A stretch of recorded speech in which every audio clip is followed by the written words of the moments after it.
Hello, students.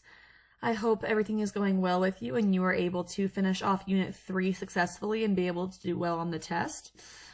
We are now officially moving on to Unit 4. Now that we've gone through the whole pregnancy, prenatal development, and childbirth, we now are going to learn about different levels of children. We're going to start out with neonates, okay, and then we're going to move into infants, toddlers, and preschoolers. And that's what Unit 4 is going to be about, learning about the development of all 4 of those stages of development.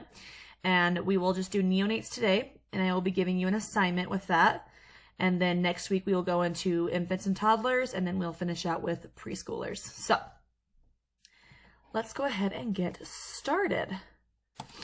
So day 1 is neonates. Now, I don't know if many of you have heard this term before because it's not used very often unless you're being very technical.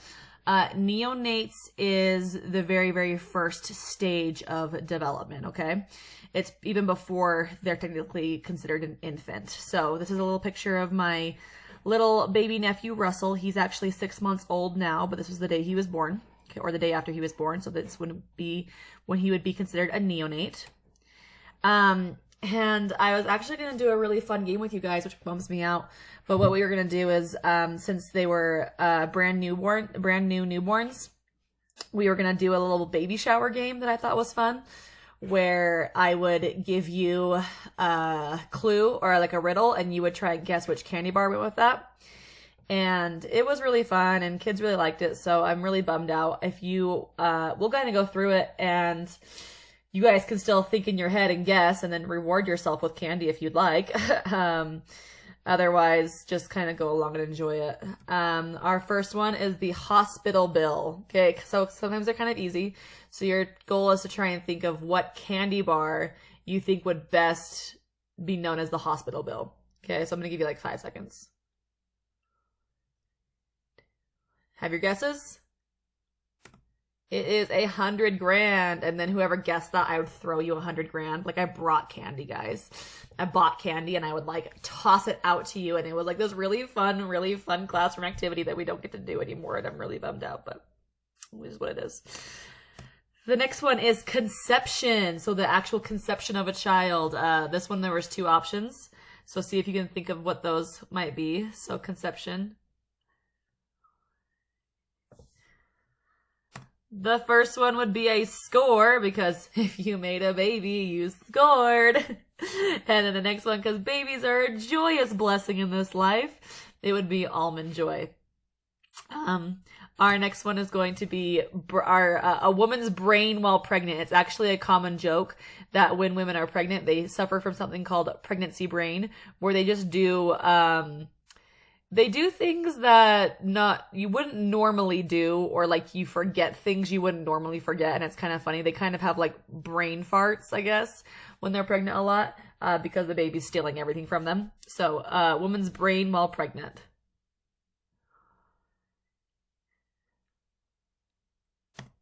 Airheads! Our next one is a baby's name. This one's super easy. A baby Ruth, or a whatchamacallit. Next one is baby's cheeks.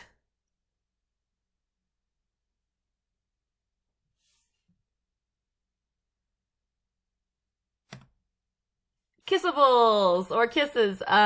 Ew, this would be fun if you guys played this with like your family members. See if they could like guess it or whatever, and like whoever gets it first gets to go buy a candy bar. I don't know. But so baby's cheeks are kissables. Next one is sleep for mom.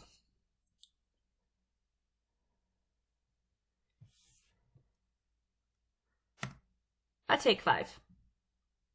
Because they do not sleep very much. Mostly about 5 minutes. Just kidding. They sleep a little bit more than that, but not for the first little bit. Okay, nursing. There are 2 different ones. Nursing. Milk Duds and Milky Way. And our next one is going to be a baby's diaper. Basically, what you find in a baby's diaper. Okay?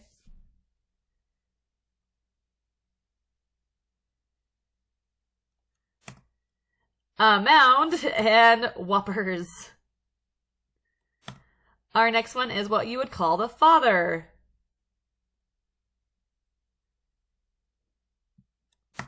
A sugar daddy. And the next one would be a time for mom.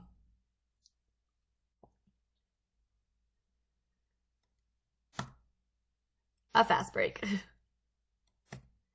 And for comfort,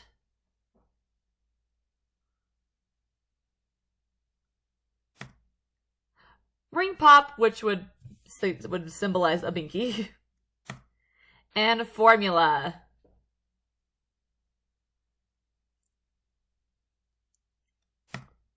Baby bottle pop. A mother's stomach after birth.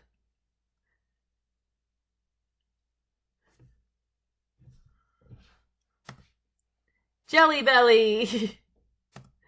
And then an epidural.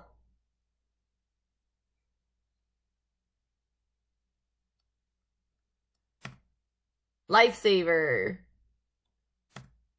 Okay, so I hope that was fun for you. I know it would have been way more fun in class, you know, with me throwing out candy and it getting really loud and fun like it used to be, but I guess online is our new way of learning. So let's move on to neonate. So a neonate is a newborn child less than 4 weeks old. So once your baby hits that 4-week mark, they become an infant. So a neonate is anything before that. So newborn. Okay. This one, I think that's my niece. I'm trying to think of which niece that is. I want to say that's Presley. I think that's my niece Presley on the day she was born. Or the day after she was born. She was still in the hospital. So that's Presley when she is just a couple hours old. Oh, this is Presley too. Maybe that's Emma. That is Emma. That is Miss Emma when she is the day after she was born. This one is Presley. Okay, so let's talk about the physical characteristics of the neonate. Okay, so what to kind of expect your newborn baby to look like and what physical characteristics you think they should have. She was a big one. She was 8 pounds and 13 ounces. And yeah, she was a big baby. So the weight, an average birth weight of a full-term healthy baby is 7 to 8 pounds, and they should be about 20 inches in length. After birth, babies usually experience a slight weight loss. So when you take your baby in for the very first checkup they have, which is really soon after they're born, they usually lose a little bit of weight, but that's totally normal. And then they start to gain it up more. Like I'm pretty sure Presley was born at 8 pounds, 13 ounces.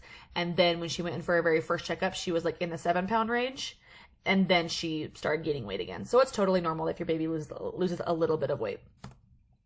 The baby's head may be elongated or misshapen as the result of their journey through the birth canal. Okay, so you think about the baby's got to squeeze through a little hole, and the baby's head may be too large, and so it kind of I don't know. Have we talked about fontanelles yet? I think we have. Yeah, fontanelles, the unfused section of the baby's skull that kind of misshapen to help fit them through the birth canal. So when they do that, their heads kind of turn into an elongated type cone-shaped head. If you've seen babies with cone-shaped heads, it does go down and it does go more round, and their head looks a little bit normal. You can even see Presley in that picture. Looks like she has a cone head, and so it does go down. The baby's head is very large for its body. It accounts for about 1/4 of the baby's total size. The umbilical cord, that is cut. You can see it right there on the picture, right above her belly button. That's her cut umbilical cord. That stays on for about 10 to 14 days, and it usually dries out and falls off. It starts to turn black. Okay. Never, ever, ever pull an umbilical cord out of the baby. It falls off naturally on its own, and you are not allowed to get the baby, put them in a submerged bath when they still have their umbilical cord. You have to wait until it falls off to get them wet. So you just give them kind of sponge baths in the sink or whatever for those first 2 weeks of life. The skin will be covered with vernix, lanugo, and milia, and we'll talk about that. Okay. We already talked about vernix and lanugo in Unit 3. We have not talked about milia yet. Vernix is the waxy substance. You can see a little bit up on her belly and her arm.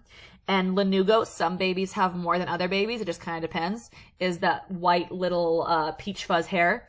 And that does start to fall off. It usually starts to fall off actually before the baby's born. So your baby may have very little of it, or it may still have a little bit on there, but it does come off. Okay, this is a cute little baby that you can see had quite the journey through the birth canal. When babies are born, they usually have a much more smashed, swollen face type appearance because once again, they had to be pushed through a little hole. And so they do get really swollen and their faces look a little bit puffy. That does start to go down as soon as they're born. And so that's why you'll see a lot of newborn babies kind of looking like a potato. And then they start to, their facial features start to show up a little bit more and you can see it a little bit better. Jaundice. Jaundice is a very common disease. I don't know if it's considered a disease, but it's a very common thing that babies experience. Basically what it does is it causes the baby's skin and eyes to look slightly yellow because the baby's liver has an inability to remove the bilirubin, and the bilirubin is just a chemical inside the body, and it's supposed to be removed by your liver. If the baby's liver does not remove it properly, it makes them look yellow, and it can make them pretty sick if it's not treated. So what happens is they put them on a blue light. It can be called a billy bed or a billy blanket. In the picture in the top left, it's wrapped in a billy blanket. The picture in the bottom is a billy bed.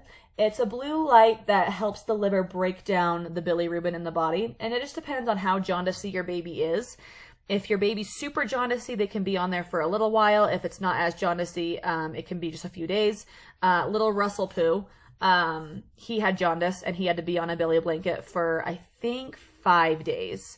And they just delivered that to our house, and he just had to sleep in this billy blanket for a few days. And they put a mask on the baby if they're completely surrounded by the light to protect their eyes.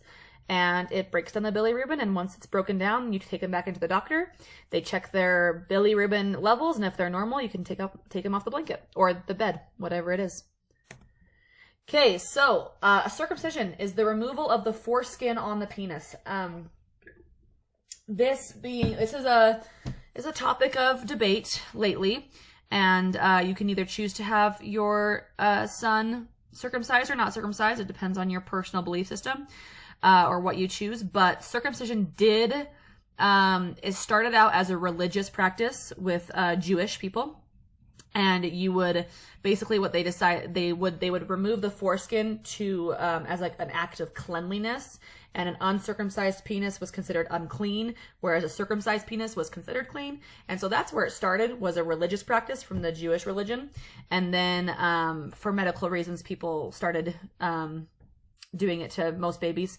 And then with that being said, there is no health benefits to keeping the foreskin on the penis, and there are some health benefits to taking it off. So you just have to make that choice yourself. And I'm going to show you a diagram. I was going to show you a real video, but then it made me sad because the baby was crying during it, because they don't put the baby to sleep because they're too little to circumcise them. They give them some numbing cream and stuff like that. But the baby does feel a little bit of pain. They don't remember it, but it does cause them some pain. And so when I watched the real video, I got kind of sad because the baby kept crying. So I decided to show a diagram video instead. So we're going to watch that together.